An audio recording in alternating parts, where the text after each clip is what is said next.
All right, let's talk about some symptoms you might be having with your Vibe or Matrix or even another Toyota product. Um, this one well, I'll tell you what this one was in a second. You might be having an issue where you're going uphill and the engine starts to not have as much power, or uh,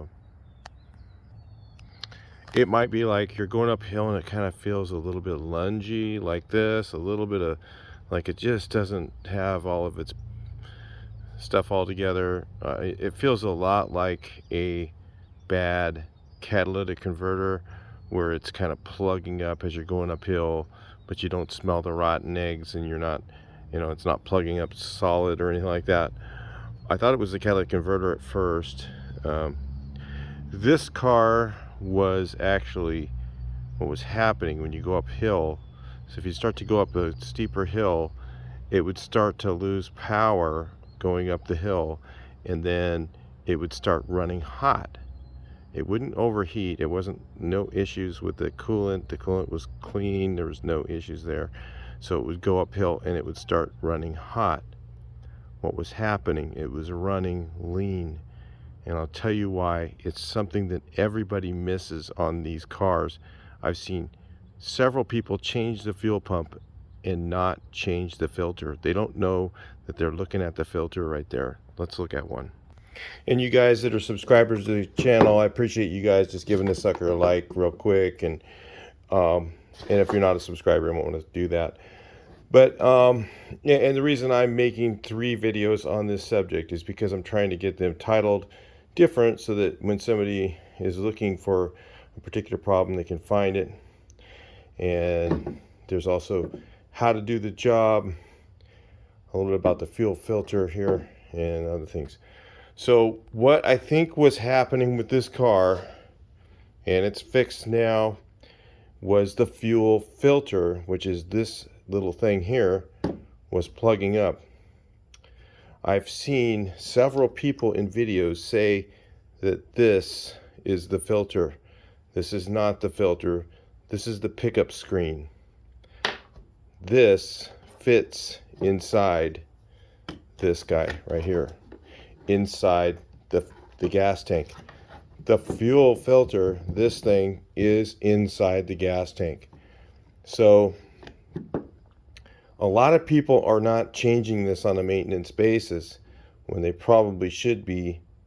And I've seen several forums where people also say that they've changed their fuel pump 2 or 3 times within 100,000 miles. A fuel pump should last you, this one went out, this one was 190,000 miles on this car before this was changed. This had never been done as far as I can tell, and the fuel pump was still working adequately. It just, I believe, from the blackness that's on this pickup, that I'm sure, and I've shook some of the stuff out of here, there was a lot of black coming out of it.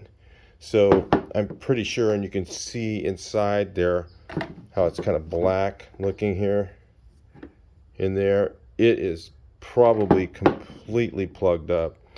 So I think what was happening is, because I would step on the gas and it would start to get to the top end and it would kind of struggle and kind of go like this. You could kind of feel it. It doesn't do that now, but it was doing that.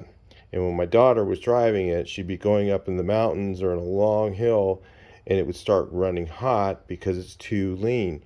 So this, I believe, was the problem with the whole thing. The reason why I was changing fans, I tried changing the thermostat, I tried changing all these things to make sure that the cooling system was working properly. I was even thinking about changing a radiator, but she says, no, it seems to not have very much power at the same time. And when I drove it, it seemed to be having okay power, but I wasn't on a long enough hill. So when it really was on a long hill and trying to really push a lot of fuel through, it was not able to do it because this filter was plugged. So these are inside the gas tank. There's ones that look like this with a hose. There's some that have a different looking thing, but if it has a fuel pump inside of it, it's more than like, I'm going to say 99.5% of the time, it's going to be a filter that's surrounding that thing. So if you're trying to do the cheaper job, which is change this thing and not change the entire thing, you've got to do at least the pump and the filter. And it's a little tricky. One of the things you might miss is inside here, you can see that little thing. That's an O-ring. It comes in a little package like this inside your Denso pump, and make sure you put it in there or it won't work. So yeah, Denso pump, original equipment is Denso. If you want it to last, put a Denso pump in. If you put a Denso pump in and change the filter, you're probably good for at least 100,000 miles. And if you're not getting it to last that long, there's probably either you're putting a cheaper pump on and not changing the filter. So this is common. I know that I have looked all over the YouTube and I have not seen one video of anybody that's ever changed the fuel filter. And I've seen them change tons of these in different videos, and they're shoving it right in an old filter, and probably gonna have some problems. Because what happens eventually is people go, oh, well, the only filter on this is this one on my pinky. They say that's the only filter. Well, what usually happens on these old fuel pumps when they go bad is they can emit metal shavings. So they'll emit metal shavings right into your injectors. No, they're going to have a filter after the pump. Every car has a filter after the pump. There's no car that doesn't. No, not one. There's not going to be one car. So if you're taking apart any of your cars and you think that there's no fuel filter after the pump, better start looking. Better go to the dealer, have them do a parts locator, have them show you where it's at, because say, I want to buy a fuel filter, go buy it from the dealer if you have to, and make sure that you find that sucker, because it's got one. It has one after the pump. Every car does. Because otherwise it did wipe out the injectors every time the fuel pump went bad. So anyway, that's it for that, guys. Hopefully that helps you if you have a lean situation, if you're running uphill and you have no power, might help you. Might want to be looking here. Probably a maintenance issue that you missed. So anyway, I'll talk to you in the next video. Please like, share, and subscribe.